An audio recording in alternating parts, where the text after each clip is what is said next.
So I'm going through and just outlining this art on Procreate, so it will be a little easier for me to see when I transfer it and refine the drawings on my sketch paper. So just checking to see what I need to change here on the drawing and just kind of going for it.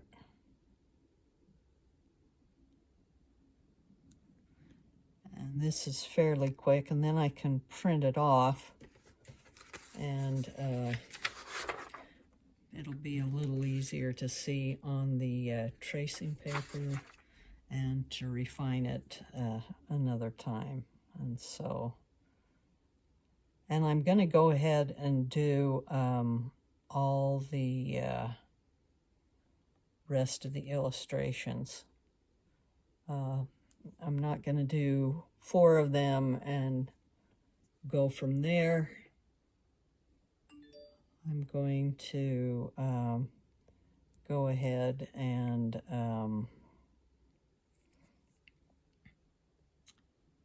do them all. I think I'm to the point where I know what I'm doing, and so it's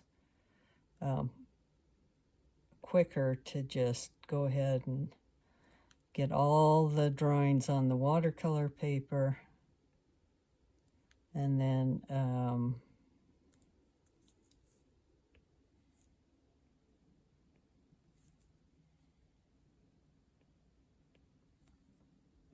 also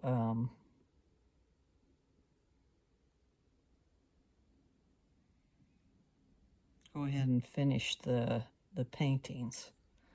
So that'll be the quicker way, and so that's what I'm going to do. And I'm trying to get these done so I can get them off to the book designer in a goodly amount of time.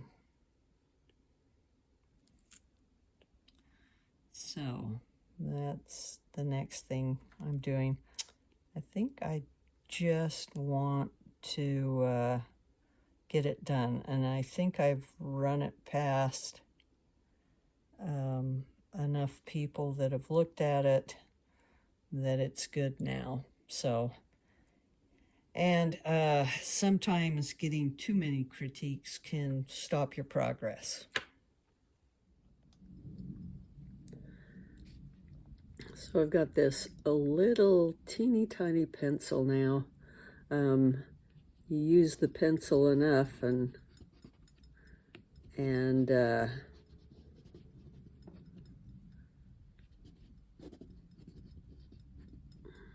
it just becomes smaller, but I want to use as much of it as I can, and on these big rocks, it's still, I'm still able to draw what I need to draw with them. So I'm just going to go ahead and use this teeny tiny pencil.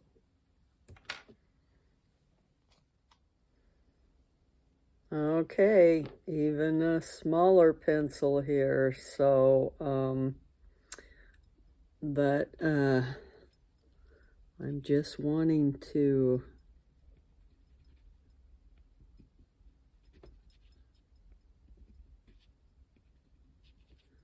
keep using it as much as I can. I'm trying to vary this line so it's interesting and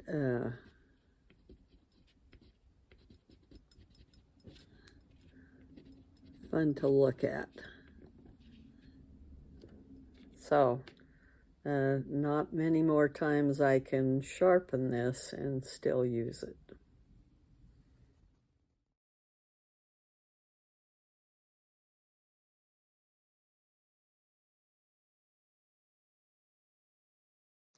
Well, time marches on, and I can feel the change of a season coming on and time to harvest some things and maybe get some grapes in and some things out of my garden and a few other things going on right now. Some art shows.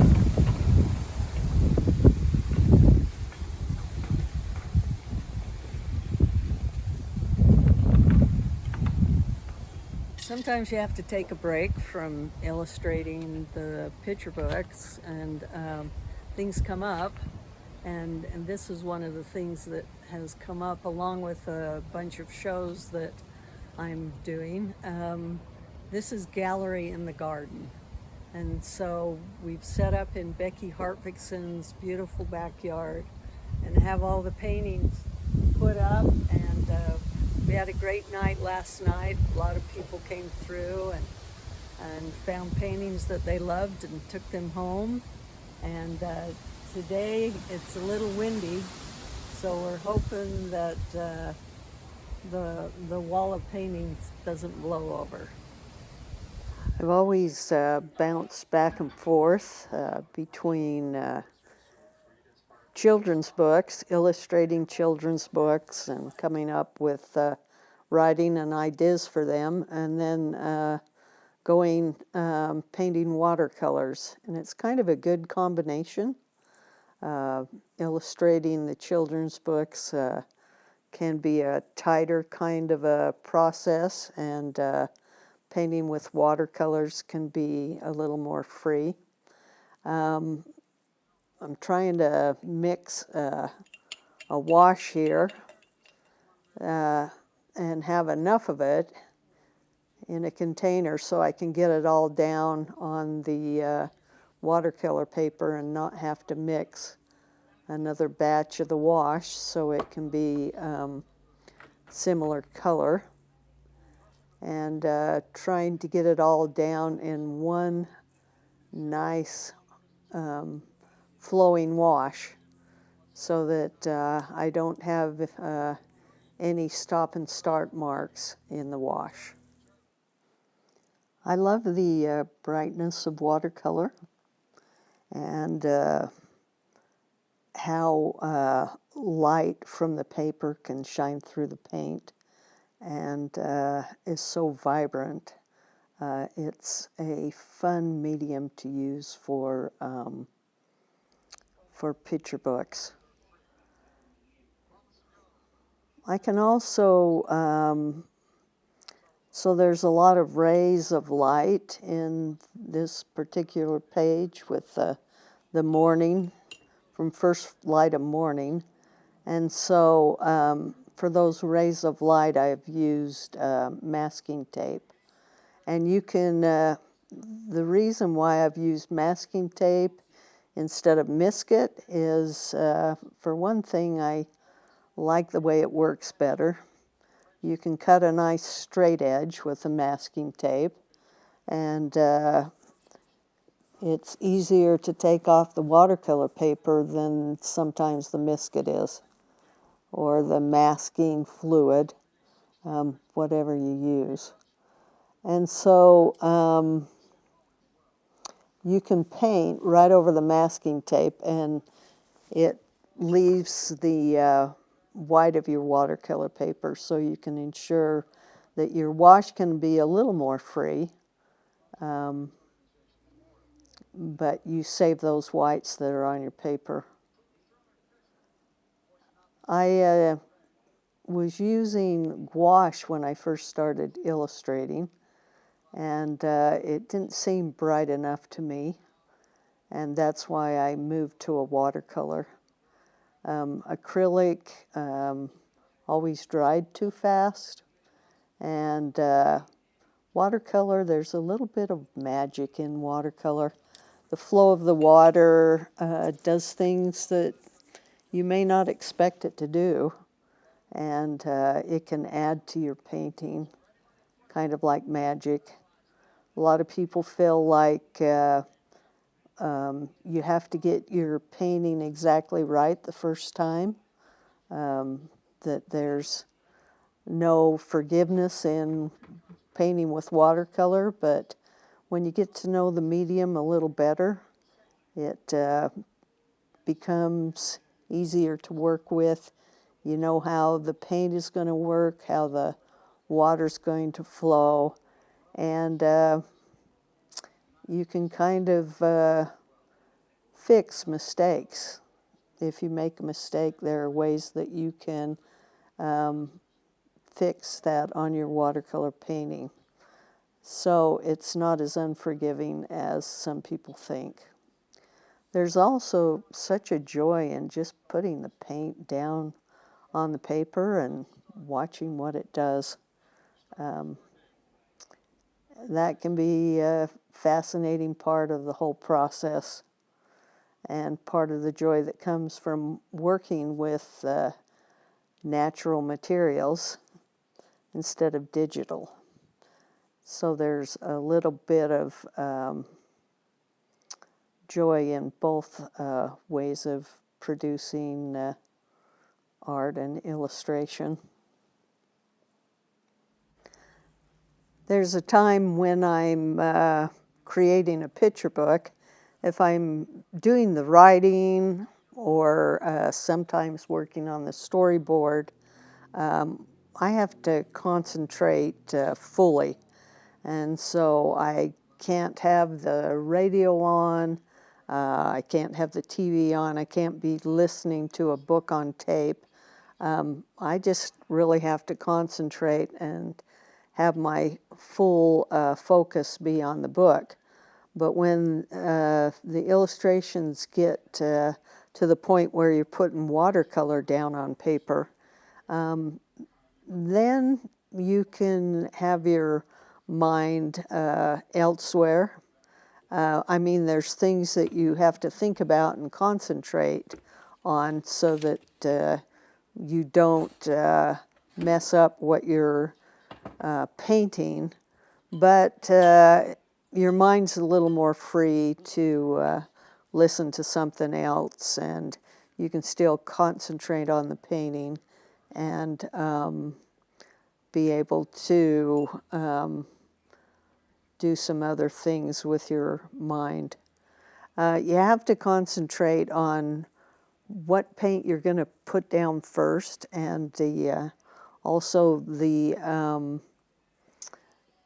what you're going to work on next. You have to think, usually in watercolor you go from light to dark, and that's because if you put a dark wash down first, it's a little easier for that to be picked up if you go over it with another wash. And that darker color can come into your lighter wash. So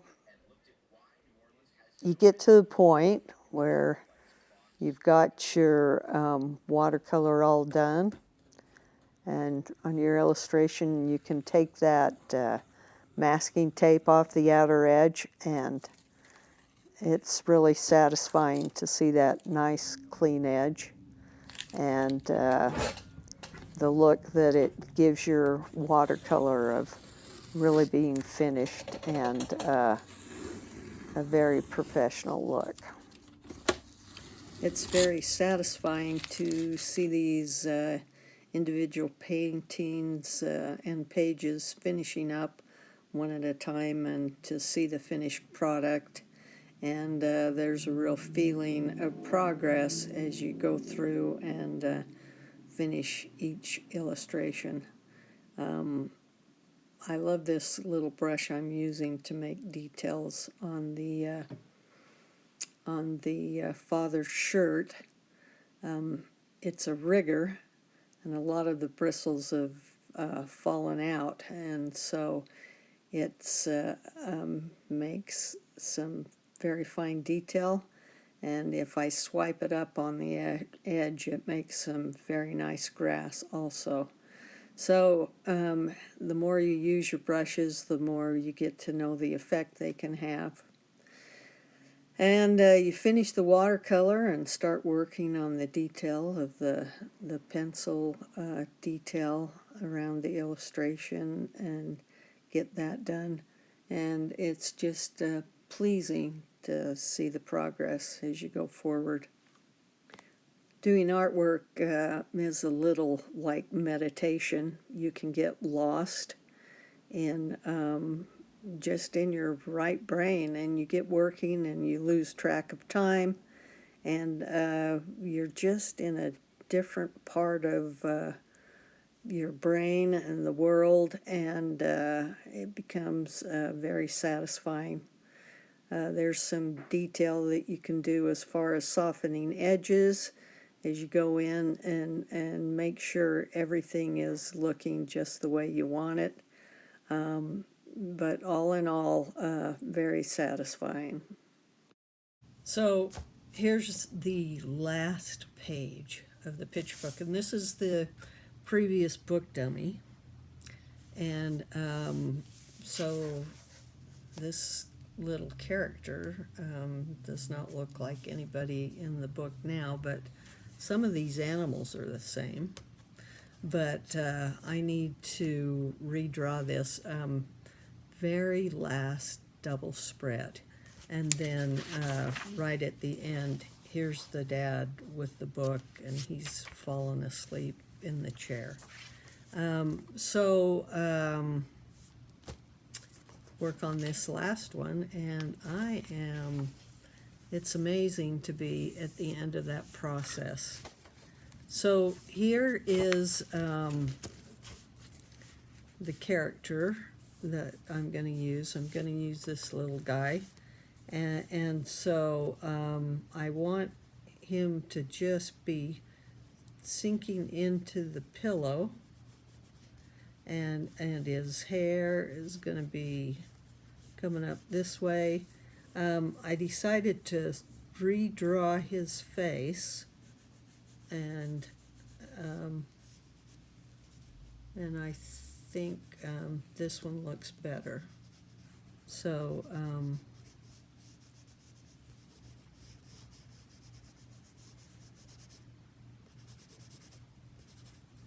and I like this little elephant there, but he's going to have his pajamas on, and then coming up this way.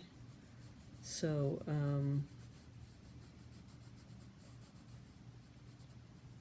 but he's going to have his little stuffed elephant, and that's the way we started out the book. And so should we have that stuffed animal asleep also? Should I have those eyes going more like this? Half asleep? That might work. And then his hand, he has a hold of that stuffed animal because that is his comfort. So maybe this will work. We'll take a picture of the previous drawing and put it in my iPad, put this little sketch in here, see if that's working, check out all the stuffed animals, and see if this last page will work. And we got to make sure we get him in the right pajamas.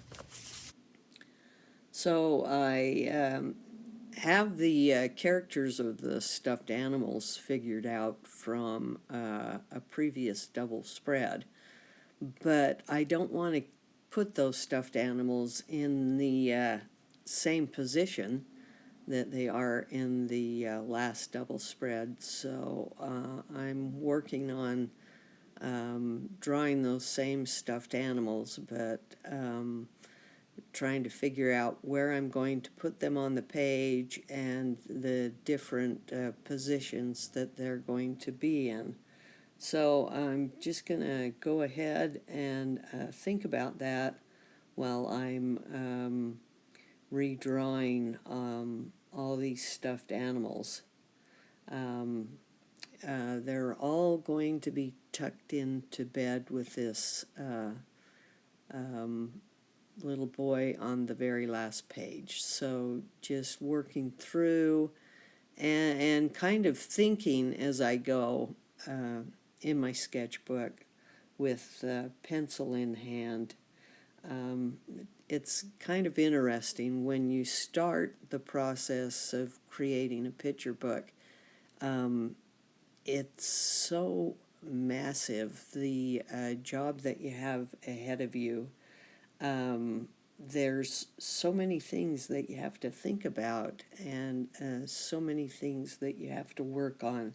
You have to think about the design and the composition of each double spread, and you have to think about gutter, and do you want the illustration to bleed off the page, or do you want it to stay on the page? You have to think about character design.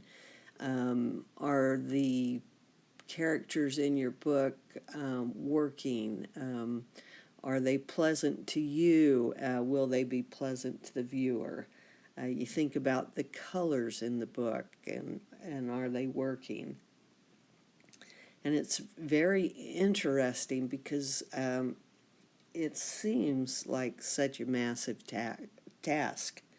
And then as you near the end, it's kind of interesting to see. And when you have all the illustrations figured out and the characters drawn and designed and the color worked on, you look at the little book and it looks so simple. So, and that simplicity is hiding all the large amount of thought and work that has gone into your book. It's kind of interesting how the little picture book kind of switches places in your mind from something so complex to now being something so simple. So just working on all of these characters and not really worrying, just working on the same page and trying to figure out what they're going to look like. And if they change at all, then, and if these sketches are better than the previous sketches in the book, then I'll have to go back and adjust those sketches. So I'm working on the little stuffed otter. And you start to begin to know these characters the more you draw them in the book. I know the way the paws are going to be portrayed. And so it becomes a little easier to just draw these things out of your head. And kind of define them and refine them and make them exactly the way you want them. So here's a whole page of those fun little characters. Here I'm working on the mountain goat, and he's going to be all white except for his black horns, and just kind of getting his position and how I'm going to draw the legs and everything and put them in bed with this last little boy as he gets tucked into bed. So once I get all these animals drawn, and if there's any that I have to redraw, then I'll go, if I get a different idea, I'll redraw like the orangutan, maybe leaning a little forward. Then I have to take these individual sketches and decide where I'm going to put them in the bed and how they will look all shoved in the bed with this little boy in the different areas. And so after I get the individual drawings done, then I'm going to place them in the bed with the little boy. And stuffed animals can be so comforting to little ones, or frightening. No, comforting.